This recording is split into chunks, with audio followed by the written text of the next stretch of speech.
A bombshell was revealed in court. P. Diddy. There was a notable increase in streams of his music across various platforms. Does this indicate that people are able to separate the art from the artist? People I don't care about. I am, totally. I will play P. Diddy if I want to. I'll play R. Kelly tonight if I want to. I mean, we'd have to not play Michael Jackson, and no one's not doing that. I still watch Woody Allen films. I mean, I don't know. I totally agree. Well, Woody Allen didn't do anything. Are you really part of that? I don't know. I just brought it up. I mean, we are all a product of not just our own past as people, but our own pasts going back in time. Yes, this is a follow-up video about this Diddy situation. This is my third video I'm doing about this. When I look at what is going on and the bombshell information is coming out in court and people's reactions to this, it clearly tells me that something is happening. Some says Cassie's testimony just proved one thing, like this guy will go free.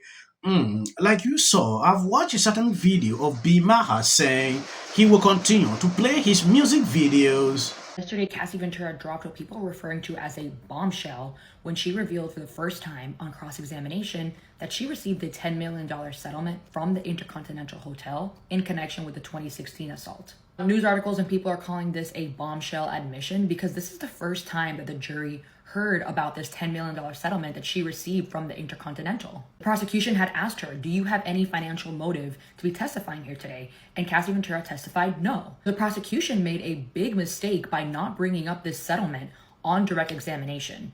And they might have made a big mistake by asking that question of whether or not she had any financial motive to testify, letting her say no, and then opening the door for the defense to ask her about it on cross-examination. I mentioned before, I'm a former prosecutor and a current criminal defense attorney, and literally on the first day of trial skills in law school, they teach you that if you have a witness that you're gonna put on the stand and you know they have bad facts, you need to get ahead of those bad facts. Meaning that the prosecution should have asked her about the settlement on direct and controlled the narrative around it. And you also know as an attorney that absolutely any witness you're putting on the stand is gonna get cross-examined. So of course that's a part of your trial strategy. Like, what is the other side gonna try to expose? What are the weaknesses my witness has? What are their main points gonna be on cross-examination? Like, as an attorney, you have to think of both sides always, and you should always be anticipating the questions that the other side is going to have for your witnesses. They should have let Cassie explain that she got this $10 million settlement, that she still is here to testify anyways, that she would have done it regardless of the settlement, and they could have killed the blow that that admission is going to land on the jury. The settlement would not have been such a big deal if it would have come out on direct examination. Yes, these few bombshells that I've seen people putting out, I've seen people with mixed reactions. Some says what Cassie was doing, she was happy with it. Yeah, that she was, she was okay for this number of years. Some take an example, consider that Diddy was poor. You will not see this girl in this relationship. She will not stay that long. She was there for the money. She went ahead to collect money. When I look at the whole situation, sometimes it is difficult to cover this topic. Yes. Megyn did the whole analysis of the whole situation. When I look at her side, what she said on that clip, which I'm going to show you, was extremely important because she looked at it both ways. This whole, in fact, the whole case to me is just nasty. And it was such a gotcha moment that there were apparently literally audible gasps in the courtroom because everyone was so shocked to hear this for the first time. That is exactly what you never want the other side to be able to do, to make your witness look like a liar. And that's exactly what they did to Cassie Ventura. Or you try to find me in the comments, I'm not calling Cassie a liar by any means. I'm saying the defense tried to make her look like a liar by pointing out that she never brought this up before and that this is the first time we're hearing about this settlement.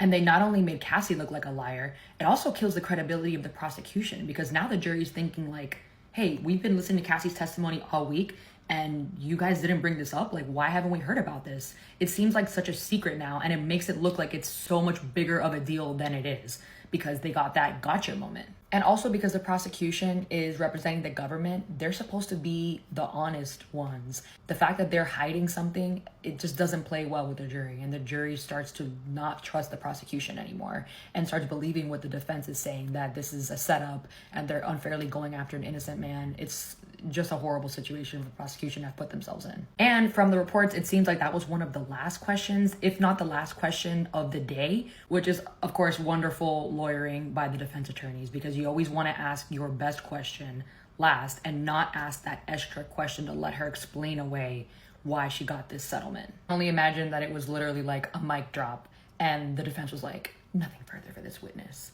And then Cassie Ventura apparently did get off the stand and walked away, and she literally like huffed getting off the stand.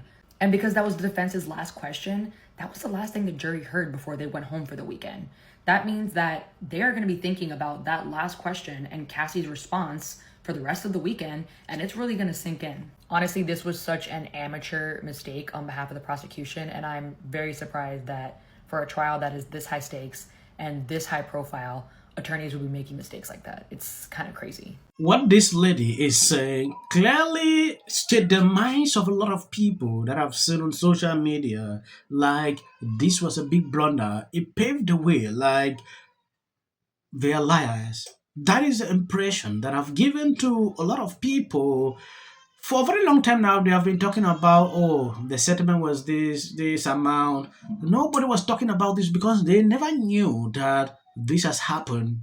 Meaning, she took money here, took money the other side again.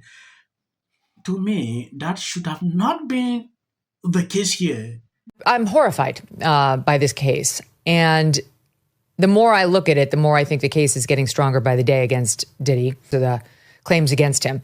I do not predict he's definitely going to get convicted, but I'm more and more believing it's likely. And that's because watching, for example, the cross-examination of the star witness has been, I think, kind of underwhelming. I thought that they'd have more, and I thought that they'd be a little bit more skilled, but instead they seem to be all over the board, the defense counsel, on trying to just score points with her. And they're clearly, I get it, trying to prove that she consented to some of this behavior. Okay? You need to prove that she consented to all of it. That's the truth. I mean, more accurately stated, the prosecution needs to prove that there were at least some of these encounters, so-called freak-offs, that were not consensual on her part. And I think they're doing it, I have to tell you. So let's just take a step back, okay? Because what's interesting about this case, and the reason we're all paying such close attention, is because this is one of the most famous men in the world. Sean Combs, Puff Daddy, P. Diddy, whatever, is one of the biggest celebrities in America, in the world. The people who cover the entertainment industry, the people who cover the music industry, where the hell were you losers?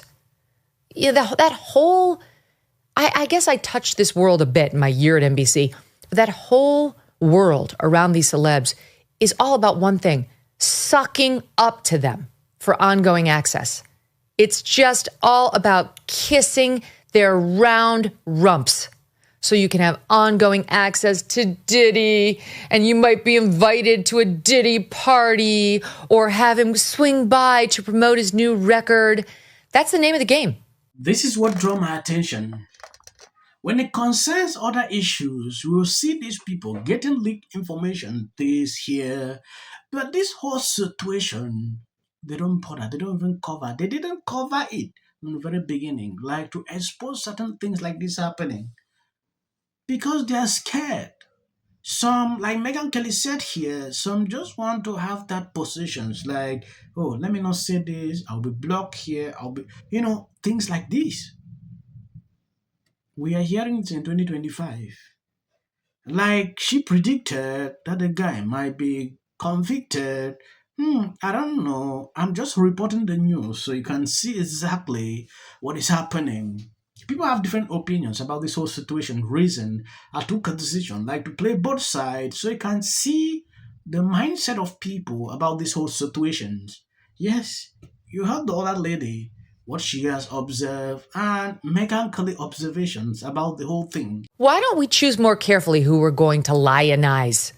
Not just us, but like the Harvards and the MITs of the world. Look how they lionized Epstein, not to mention the Bill Clintons. Why don't we choose more carefully who we're going to put up on these pedestals? They're like little unhinged drunk people. Nothing they do makes sense. A 5-year-old is capable of rifling through somebody's bag and taking things that don't belong to them. White people don't want to live around ratchet black people. And black people don't want to live around ratchet black people. I mean, it's nothing like going to the Walmart on a Sunday morning and then you see the bonnet crew walk in. Loud, obnoxious, the kids are everywhere, in every aisle, unattended. And that's anywhere you go. Black fatigue. This video might make you uncomfortable, but the truth will come out, justice will prevail. It also shouldn't be racial. Require Carmelo to run. He had a right to stand and defend himself. And I'm going to say that if I am Carmelo Anthony's lawyer, 0 to 100 has been overwhelming. The lies in their amplification. This is not going to end. Right is right and wrong is wrong. All good. If you see any clips after this, that is just for the YouTube algorithm. What if he says self-defense? There's no self-defense because kids in here and resolve this issue is called conflict resolution. Again, the evidence is still coming in. This is definitely a self-defense case because it always is one until you look at the facts of the case and compare the two. You have to compare who was the initial aggressor. Bedroom, because she's fearful of what might happen to her. Followers for anything, and then the Registration Act is talking about this man, Killmonger. my summary of the first 100 days is that If film and TV productions continue to First term, and you will be very... Once again, the field was littered with Kardashians. Swoop, just invite them all, which is what Anna Wintour does every year. This Carmelo Anthony case, Michelle Obama, every day. to live in the White House. Many people. Doge is nothing but a cover-up.